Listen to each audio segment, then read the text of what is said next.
we are joined by a very well-dressed, handsome young man named Phillip and his mom, Brenda. He wants that microphone. He wants the microphone. You want to hold it, Phillip? You can. Can you say hi? Can you say hi? Hi. Hi. How you doing? Yay.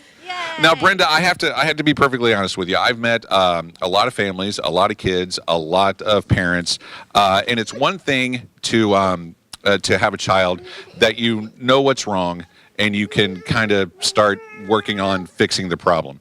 Unfortunately, Phillip is undiagnosed. Right. And as I'm reading through here, he's actually part of a Harvard and Duke study of undiagnosed diseases. Yes, he is. Tell me a little bit about what's going on with Phillip. Well, Phillip's 3.5 now, and from the time he was born with several physical and developmental anomalies, including some brain structural abnormalities. Okay. And he's had very significant testing without any sort of unifying diagnosis to explain all of these anomalies. And so with Phillip, we have had, we've seen a lot of specialists, had several surgeries over the years, and just to address it one day at a time with what we see with Phillip. Yeah. He is a child that we have learned that we can't set a limit on because we don't really have a roadmap to where, to what he can do. That makes it even doubly frustrating. Yes, it is, but it's also sort of inspiring because we know there's no real limit to what he can do. We're not going to put any sort of limitation on what he might be able to do. And one of those sort of examples was with his speech. I can tell you about 4 months ago, he only said a few words. He's saying quite a few now. He said hi, more, and mommy, and he used sign language. He had amazing therapists who worked with him, and he used sign language. And so we came here to address the speech delay and figure out what else he could do. And he was recommended for an AAC device, which is an iPad where he would hit buttons to communicate. And he was playing with that earlier. Well, actually, he that was his normal iPad. But he ended up, from the time that we came to get evaluated, he started talking like he is now. Yeah, he said, well, he wants to hold it. Yes, and he had an amazing therapist here in the speech pathology department at All Children's who recognized that, and she said, we're not going to do the device right now. We're going to see if we can bring out his speech without using this machine. Okay. And sure enough, they had him in an intensive 12-week program, and now we've gone beyond that and seeing him 3 times a week, and he's gone from saying just a few words to now communicating in sentences and phrases, saying, I want out. He's trying to work his way out of that stroller right now. Which he's attempting to do right now. Yes. And so, do you want to hold it? Yes? Do you want to hold it? Whoa. What color is that? Red. Nice. Yes. That's awesome. Yes. Can Yay. you say hi, microphone? Hi, Pardo. And so he mimics now, and he wasn't doing that 4 months ago, like you said? And we didn't know, without him being diagnosed, we didn't, whoops. He's very busy. He's very busy. Yes, maybe he likes.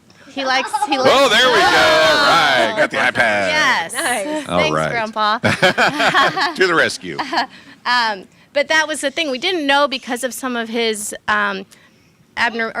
brain aberrations, what if he would be capable of speech. And I remember asking several doctors, would he be able to speak? And there was never a definitive answer one way or the other of anything. We just don't know what to expect. And so we started the sign language, and that's why we went down this road, because if there was something, structurally that would inhibit him from speaking, we had to kind of start on a path to see what would be possible. So seeing him, in the last few months have this progress, to see what was possible and that it was always there within him because he understood what we were saying. So it basically like something in his brain and this is all neurological, I'm assuming, in his brain, like physically he's fine. Yes. Well, he has a coloboma of his iris, his pupil, so you can visually see that. And then at birth, they weren't sure if he would be able to see. So we kind of went through all of these things. We didn't know if he was seeing or not. And then sure enough, he was seeing. Yeah. We see a great ophthalmologist here. Yeah. And so physically, he does do physical therapy and occupational therapy and speech therapy. He does have some physical challenges, but mainly physically, cardiology has checked out. I mean, he is doing very stable in terms of all of those other areas. That's good. Yes. So mainly it is just the cognitive and developmental delays that we have that we're addressing now. Now, this is going to sound very, I don't know, archaic, possibly even barbaric.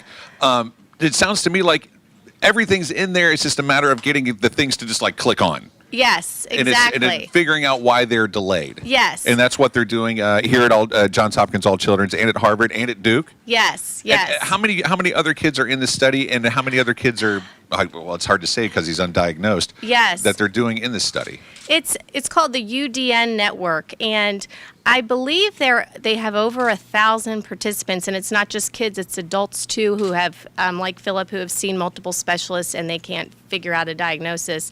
And it's all across the country. This study, and we applied for it. And he was accepted, and we went up to Duke for a week in February where he was seen by several specialists in all areas, a really unified study to look at everything with Phillip. And out of that, it really, nothing came out of it except for there's possibly a genetic part. He might have a rare genetic diagnosis that we're still waiting on. I gotcha. Yes. So. It's interesting to me, because especially the part where he was saying like 3 words, and then all of a sudden something just happened, and now he's making sentences and yes, to see that progress in just a few months, I mean, that's incredible. It's amazing. We went from just trying to get a word out, because at 3.5 years old he was frustrated. He wanted to communicate his needs and he couldn't. To now, his therapists are focusing in on accuracy with the words, like using the L sound and the G sound. Yeah. And I would have never thought months ago that we would be at this point now when we were just trying to get a word out. And now we're focusing. It's like it makes you wonder how's it going to be like in June of next year. You know what I mean? Yes. That's why it's sort of it's unknown of scary what and our exciting. path ahead of us is. Scary and exciting all at the exact same time. And he started school, and he's in an amazing school where he has therapists and a wonderful teacher who work with him there. So he has a great team of support with school and his therapist. What would you tell people that are listening right now about the people and the care and everything that you and Phillip get here at Johns Hopkins All Children's Hospital? I would just say that it's amazing to have the resources, especially at a time when you're unsure and you're unclear what the path ahead of you is, and to know that you have these people here who care and who are brilliant, and Gets you emotional, I can yes, tell. It does, yes. And just to be able to have a breakthrough, and that to just keep hoping, and that this hospital is amazing and the people who work here are amazing. All right.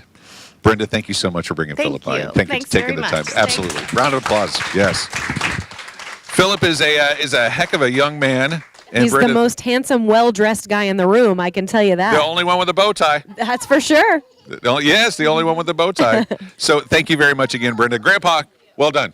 Well done. Right there.